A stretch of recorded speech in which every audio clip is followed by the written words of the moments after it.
sleep up to 10 people. Last year I introduced you to this van and it was great, but it wasn't perfect. It needed something extra. Well, now it's had a few extras to take it from great to, well, you can let me know what you think. And one of the great things is that you could actually own this van for less than you actually think. Today I'm going to show you the upgrades, like this brand new Gen 4 Slidepod, this huge Skypod Lair roof tent, and a clever slide out bike tray, plus more that have completely transformed this vehicle. We'll see how this setup allows a van to be a comfortable family camper, a daily driver, and a workhorse if required. And we'll answer the question, when is a campervan not a campervan? So, can one van really do it all without costing the earth? Can it be a comfortable family camper, sleeping 4 to possibly up to 10 people? On this channel I've shown you lots of amazing campervans that are actually out of reach for many of us, including me. But you don't necessarily need to be spending 20, 30, 40,000 pounds on a conversion on top of the actual base van itself. In next week's video we're going to actually discuss how much you actually need to buy a campervan. And spoiler alert, there are options there which cost less than you actually think. But first, let's have a look at the great foundation for all this modular camper gear we've got here. The base vehicle for this is a T6.1 transporter, the 2-litre diesel 150 horsepower, a 6-speed manual, and the spec is a Highline. And inside it's got 5 passenger seats, including 2 captain's seat up front that have been really nicely upholstered in leather and embossed with that Slidepod's logo. And the seats in the back have also got the matching upholstery. The whole van has been insulated and carpeted, including some beautiful detailing in a contrasting colour that really does make it look classy. The Slidepod's team have used a specific premium carpet which they use in all their vans, which they actually favour, and they've also added a fancy roof as well, with some LED lights of course. This is further backed up with a classy look with the matching inlays as well. I'm going to be meeting up with Slidepods later this year to discuss the material preferences in more detail, find out exactly what this special material is. Now for the outside of the vehicle, it's got the full Leighton Vans, the LVR front and rear kit, which is black with that striking gold detailing. It's got a rear spoiler and these tubular sidebars which do add protection, but also in my view they really do improve that appearance. It's sitting on 20-inch Navis wheels in gold to continue that theme, and the ride is handled by Solo Comfort suspension. It's got that sporty look and I have to be honest, I absolutely love it. But would it be my personal choice?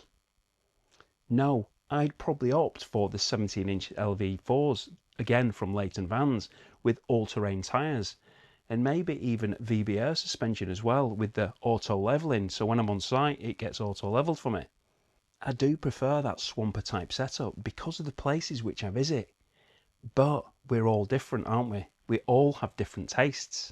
The only other change that I'd make inside, well, as well as adding a diesel heater, would be a full set of van shades. I just prefer the look and feel of the blinds. I feel that they just finish the interior off nicely. But I'm just saying that things can be done, things can be easily changed to suit you. I'd also probably add the Alpine Halo 11, that infotainment screen which I've got in my van, because it's got better sound and that massive display obviously, and it'd be able to take advantage of the already upgraded, the Audison rear speakers which it's got in it, and also the fronts. So a great van still can be changed because we've all got different preferences. And that is what this base van is. That is the spec of it, which is already really good. These are just little tweaks, little preferences, just personalizations which I'd personally make. You might not want to. I know not everybody likes that massive Halo 11 screen, but I digress away. So that's the base van. Now let's get to the heart of this conversion, the Slidepod. And this is the brand new, the 4th generation model. And the guys at Slidepods have been listening to the feedback from you guys. They're constantly innovating the products to improve and to make sure that they're the best they possibly can be. They're going to be at the NEC show again, the Motorhome and Caravan show in October. So if you do actually want to go and see the products which they've got, then go down there and have a look at it. Or maybe if you're down in Devon on holiday, give them a call and I'm sure they'd happily have you on the premises. There's lots of interesting things there, and you can see how they're actually made. Now, on the surface, it looks very similar. You still have the twin burner hob, the sink, the storage, but the refinements are what make the difference. The sliding mechanism is apparently even smoother, but I'm not exactly sure how, as it was buttery smooth when I tested it. The lighting has been upgraded. The integrated USB-A sockets can be upgraded to USB-C if you require. The grey water tank is now 21 litres, giving you plenty of time off grid before you need to empty it. And when you do need to empty it, it is a really simple process, as it's electric. Press that switch and down comes the water. Obviously make sure that you're parked up in a suitable place before you do so. There is a fresh water tank also, and this isn't only for the sink for your washing up or filling your kettle, but it can also be utilised for the actual shower. A really useful addition. Now, you may not want a full shower yourself, and you may prefer to be using the campsite's facilities, but it is really useful for kind of washing sand off your feet or muddy boots, or even washing your dog. Anyway, the cleverest design update for the Slidepod Gen 4 is the new adjustable height casing, and this makes this pod far more versatile, allowing for a perfect fit in a wider range of vans, whether you've got a standard floor, a raised floor, or different seating systems. It's this constant evolution that just keeps this system so relevant. The system can now be used in a wide range of popular vans, like the Transporter or the Transit, Mercedes Vitos, Renaults, or whatever else you have. And one vehicle that this system has become very popular with recently is the ID Buzz. And with the new long wheelbase buzzes, it really is an option to be considering. The last time I discussed this van, I showed the Kabunk, and this meant that you could have a bunk bed over your front seats. This enabled additional sleeping for 2 more people, in addition to those 2 on the Slidepod itself. But let's face it, unless you're a child, I don't really expect you're going to be wanting to sleep on a hammock, especially with somebody else in such close proximity to you. This camper doesn't have a pop top, but there are pros and cons with that, which we will discuss in the future. But this van is now fitted with a roof tent, a Skypod Lair, a hard shell roof tent that sleeps 2 adults comfortably. And they do actually say it can sleep up to 4, but I'm not exactly sure whether you could sleep 4 up there. I think it might be rather tight, but it definitely is big enough for 2. And not only has it got the big space, it's really easy and quick to put up. Skypod themselves say it's more than just a tent. They actually call it your own personal lair. Thanks to the gas strut assisted frame, it opens in less than a minute. And like I said, it's quick and easy to erect, a bonus over a tent on the ground. And you also don't need to be concerned about that cold or wet floor. There's also other benefits over a tent as well, but that's not really for today's conversation. But before you say regarding the wind, as the roof tent is actually anchored to the vehicle, they do actually say it's generally better in the wind than a conventional tent. That's what they say. Now, the shell itself is tough, lightweight construction. It's made of aluminium honeycomb plate, and it even has a textured surface to help reduce the wind noise when you're actually driving. One question that can often be asked with a roof tent, or even a pop top for that matter, can be, can you put roof bars up there? And this particular one does come with cargo bars on the top, so you can still carry up to 100 kilograms of gear, the roof box, surfboards, or potentially a solar panel. It's incredibly spacious, like I said, sleeping up to 4 people.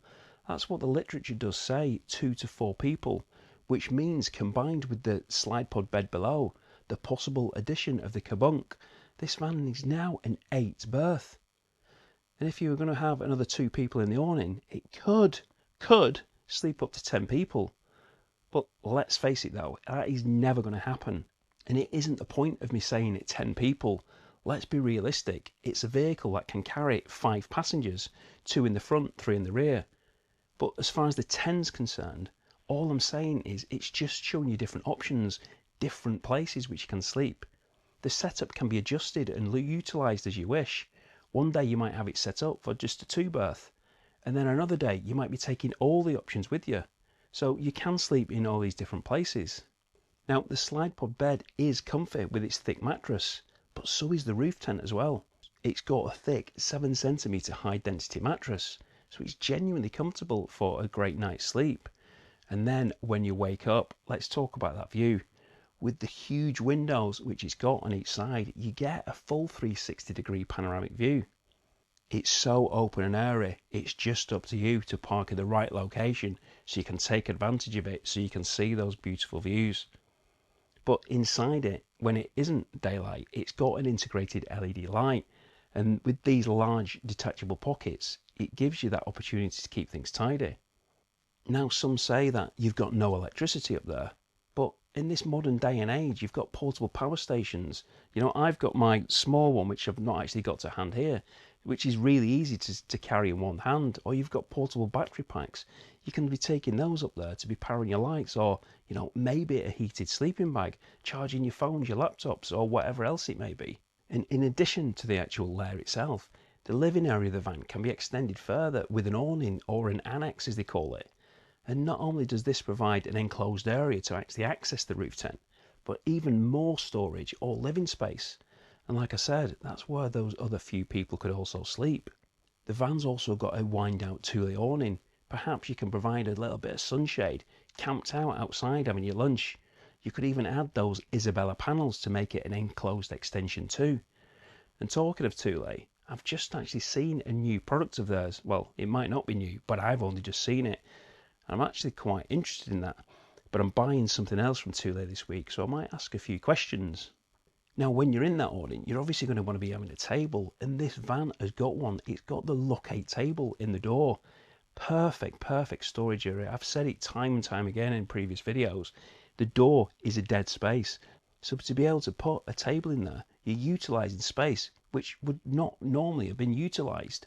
And let's face it, in a van such as this, space can come at a premium. Now, this van isn't just versatile in its sleeping options, it's built for adventure. If you're a biker, then this is something you will be interested in. Similar to the Slidepod at the rear, it features a slide out, let's say platform that can hold bikes. For this, the rear seats do have to be removed, but as it's a combi, it's easily done. It allows a biker to safely store bikes in the camper and also be able to sleep in it. Sliding the bikes in and out really smooth, providing an effective means of carrying the bikes. Unless, of course, you have a folding bike, then you don't need the same space. I do have a test ride booked for the MyRider 20, so I'm going to see how I get on with that. Again, that is a bike that's extremely versatile. And versatile really is a perfect description for this van. We have a feature-rich 4 to 6 berth camper, excluding the cabunk and the awning. But this is where we answer the question asked at the start. When is a campervan not a campervan? Well, what you see here is all fully removable. First, we've got the roof tent. The latches are released and it folds down in seconds. In a matter of minutes, the roof can be completely clear, and then it's aerodynamic again for daily driving. Albeit, let's not overlook the fact that it does weigh 75 kilograms, so lifting it on your own is not really going to be recommended. You can of course buy lifts to help you do it alone, and I've even some people build quite some interesting contraptions themselves. But the point being, you can remove it so it's no longer there. And next, the heart of the camper, the Slidepod. The Slidepod has been specifically designed to be completely removable. It's secured using the van's original factory installed lashing points, so there's no drilling, there's no permanent fixtures. You can simply disconnect the 12-volt power plug, and with a helper, the entire kitchen, the bed and the storage unit slides right out.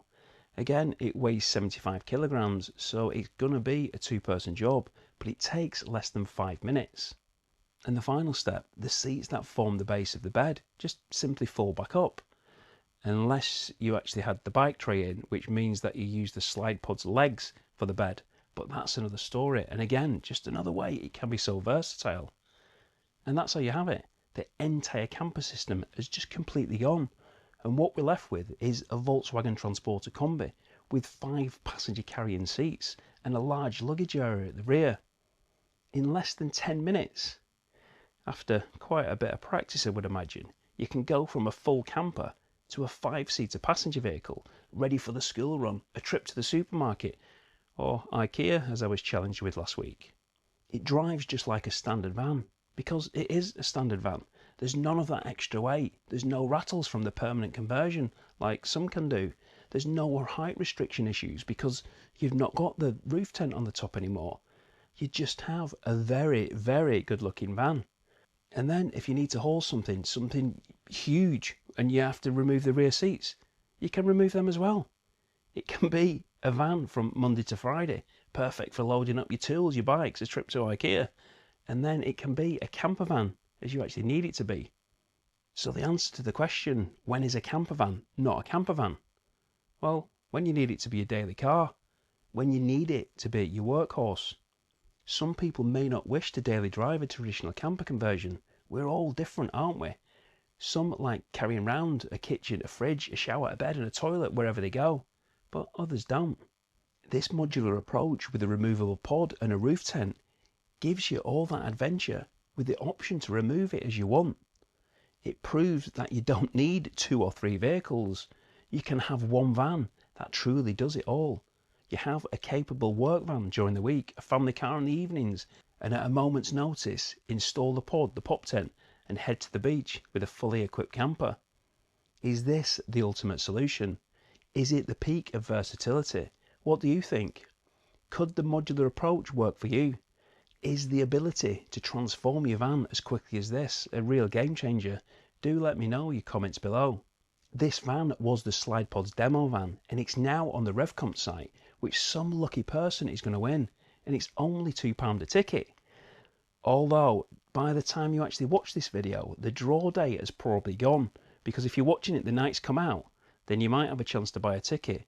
But the whole point of the video is to show you the versatility of the modular camper, a combi, a van, to show how the various different elements come together to provide options. You don't have to have a traditional camper layout. There is variety. Have a look here to see if the campervan market has crashed, or here to find out if a gasless conversion is actually worth it. Thanks for watching, take care, and I hope to see you soon.